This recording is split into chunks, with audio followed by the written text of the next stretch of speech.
কুয়াকাটাতে আজকে আমার প্রথম দিনে সি বিচে আসলাম, বরের সাথে প্রচুর মজা করলাম। আমরা কুয়াকাটাতে আসছি সকাল সকাল, আর তারপরে ঘুমিয়ে পড়ছিলাম যেহেতু সারা রাত জার্নি করে আসছি। দেন দুপুরের পর ঘুম থেকে উঠে ফ্রেশ হয়ে এখন রেডি হচ্ছি সমুদ্রের পাড়ে যাব। আমি তো এখানে আসছি সমুদ্র দেখতে। প্রথম দিন আমি জাস্ট পাটাই ভিজাবো, তাই একটু গর্জিয়াস ড্রেসই পরে নিলাম, আর আমার হাজবেন্ডও রেডি হয়ে চলে আসছে। আমি রেডি হতে গেলে সে সবসময় আমাকে এভাবে হেল্প করে। আর এই তো ভিডিও অন দেখে হুদাই দুষ্টামি করতেছে আমার সাথে। আমরা দুজন এরকম ফ্রেন্ডের মতোই সারাদিন দুষ্টামি মজা করতেই থাকি। আর এবার তো আমরা শুধু দুজন মিলে আসছি ট্যুরে, তাই দুজন মিলে একটু কোয়ালিটি টাইম স্পেন্ড করতেছি। তো এদিকে বকবক করতে করতে আমি একদম রেডি। এই হচ্ছে আজকে আমার ফাইনাল লুক। টুকিটাকে সাজুগুজু করলাম, সুন্দর একটা ডিপ পার্পল কালার ড্রেস পরছি, মানে 3 পিস পরছি। বেলকুনিতে আসতে যে পরিমাণে বাতাস, বাপরে বাপ। সেই যে কবে সমুদ্র দেখছি লাস্ট কক্সবাজারে, আর আজকে আবার যাচ্ছি সমুদ্র দেখতে, তাই আমি ভীষণ এক্সাইটেড। যদিও হোটেল থেকে সমুদ্র দেখতে পাচ্ছি,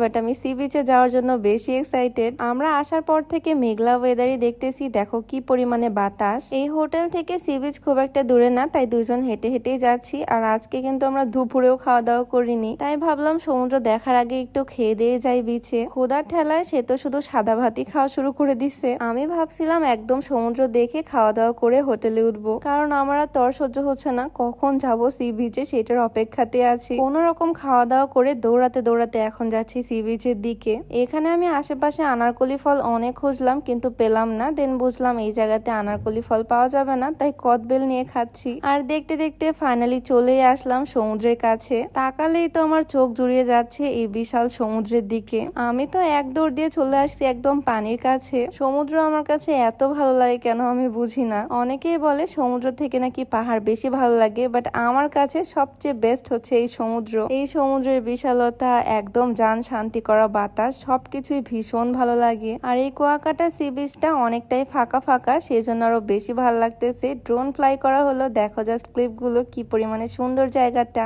আলহামদুলিল্লাহ, আল্লাহর কাছে শুকরিয়া আদায় করি এমন একজন লাইফ পার্টনার পাইছি যার হাত ধরে আমি পুরো দেশটাই ঘুরে দেখতে পারতেছি। এমন ভাগ্য কয়জনের হয় বলো। সমুদ্র দেখার ইচ্ছা আমার ছোটবেলা থেকেই ছিল। বিয়ের কয়েক মাসের মধ্যেই সে আমাকে কক্সবাজারে নিয়ে গেছে। আর এবার আমরা চলে আসছি সাগরকন্যা কুয়াকাটাতে। সত্যি বলতে এবার ঘুরতে আসার ফিলিংসটা একটু অন্যরকম। হঠাৎ করে ট্যুর আর দুজন মিলেই চলে আসা। বিচে আজকে আমি প্রচুর এনজয় করতেছি। আর একটা কথা, আজকে আমি যে সুন্দর ড্রেসটা পরে আছি, মানে যে 3 পিসটা পরে আছি, এইটা exclusive fashion corner Facebook page থেকে নেওয়া। 3 পিসটা আমার অনেক পছন্দের, সেই জন্য আজকে পরলাম। এক্সক্লুসিভ ফ্যাশন কর্নার ফেসবুক পেজটা আমি ডেসক্রিপশনে মেনশন করে দিব, তোমরা চাইলে পেজটা ভিজিট করে আসতে পারো। প্রথম দিনে আমি এই বিচেই কাটালাম পুরাটা বিকাল বেলা। আরো 4-5 দিন আমি এখানে থাকবো, প্রত্যেকটা সুন্দর সুন্দর জায়গা ঘুরে বেড়াবো, আর অবশ্যই তোমাদের সাথে ভিডিও শেয়ার করব। তো আজকে ভিডিওটা এখানেই শেষ করছি। সবাই ভালো থাকো, দেখা হবে নতুন কোনো ভিডিওতে। সবাইকে আল্লাহ হাফিজ।